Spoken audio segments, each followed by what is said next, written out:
his models, Myrabo is gradually increasing both the scale and the detail. Within 5 years, he hopes to lift mini satellites to orbit with a craft such as this. This is a full-scale model of a laser-propelled light craft. The entire vehicle is as you see it here. There are no external tanks. There's a small propellant tank inside. The front end of this is where the satellite electronics go. The whole front end of this thing becomes an inlet to make this engine supplied with air on the way to orbit. The back side of this is a large parabolic mirror, highly polished, that is designed to capture the laser beam that is projected to it from the ground onto this optic, and it focuses the laser power right inside this shroud here. When that happens, an explosion occurs as the air is rapidly heated, creating a shock wave that pushes this vehicle forward.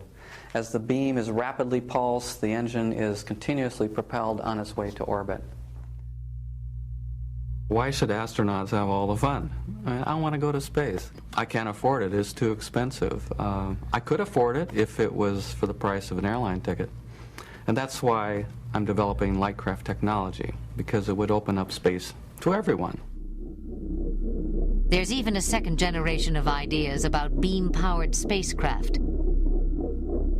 Close to the Earth, the craft converts sunlight into electron beams that spin like a fan, moving it in any direction. Then it flips over. An orbiting solar power station hits it with a laser or microwave blast to generate 9 billion watts of electricity. This powers a remarkable engine that forces air downwards and even pushes the atmosphere out of its path. The 60-foot craft and a dozen passengers could reach the moon in just 5.5 hours. A solar-powered, virtually free ride. To achieve the dreams of science fiction, to boldly go beyond our solar system, we will have to revolutionize space propulsion. In a few isolated labs around the world, scientists are struggling to invent the future.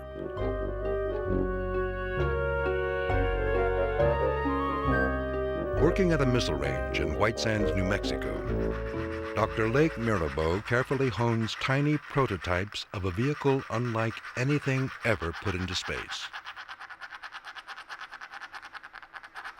Myrabo imagines spacecraft propelled by powerful laser beams.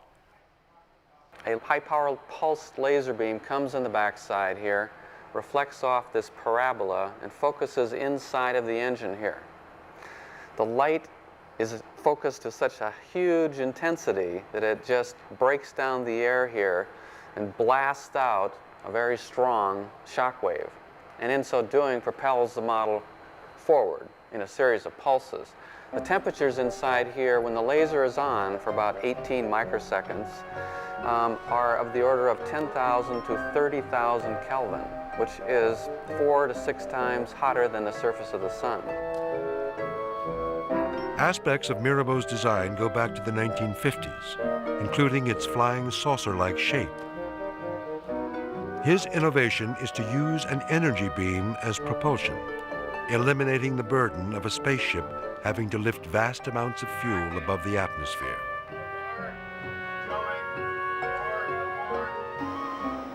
Myrabo is using a laser developed by the now-defunct Strategic Defense Initiative, known in the 1980s as the Star Wars program.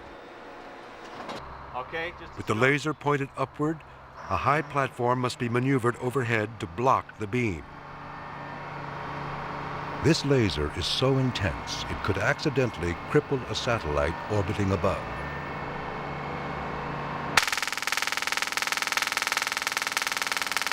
Copy 5.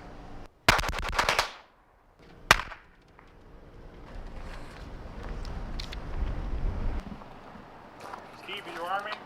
Roger, arming. Copy, let's go for it. 15 seconds. With a jet of air, Myrabo spins the tiny spacecraft like a top to give it added stability. 10 seconds. Copy, 10 seconds.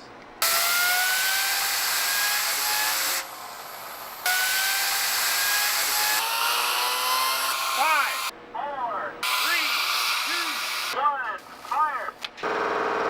The laser beam is made up of infrared light.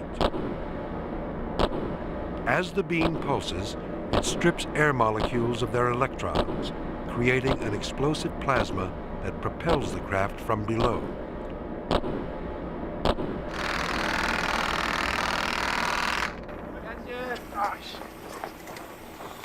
How about that? Nice catch. What do you figure, 40 feet? Yeah, that was about 40 feet. 40 feet. Maybe 45. Ready to go again?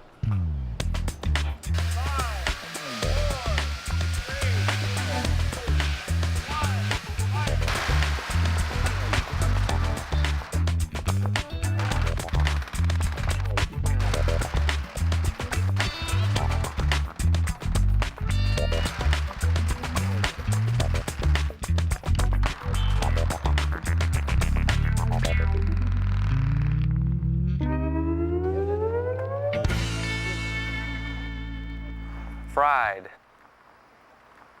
I think it's definitely fried. In the space business, a rocket's efficiency is measured by the number of seconds a pound of fuel will provide a pound of thrust. 3, 2, 1.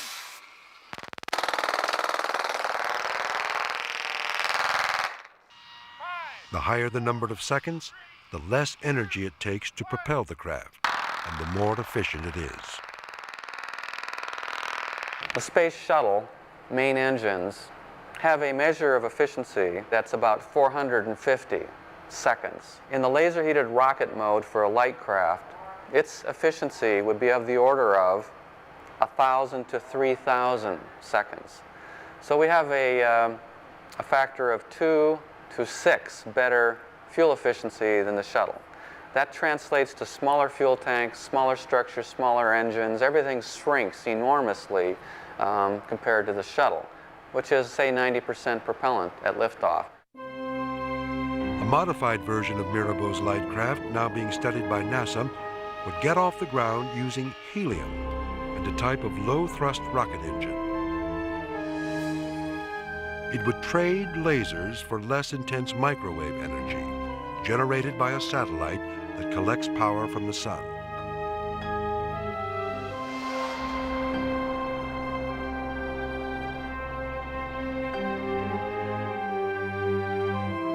As the satellite nears the launch site, it aims, then releases the microwave beam.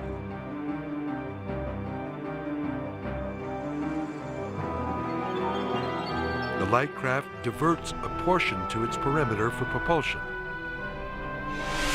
and uses the rest to create an air spike, a shockwave that literally melts away air resistance. To fuel the rest of its journey, the light craft would use superheated gas, accelerated by powerful electrical and magnetic fields. Hurtling above the atmosphere, the light craft would go into orbit or travel to the moon and beyond. The vision I have for the future of beamed energy propulsion is to create a technology that could replace airlines, replace spacecraft. Imagine a global aerospace transportation system that runs on solar energy, generated in space and beamed to the vehicle in flight.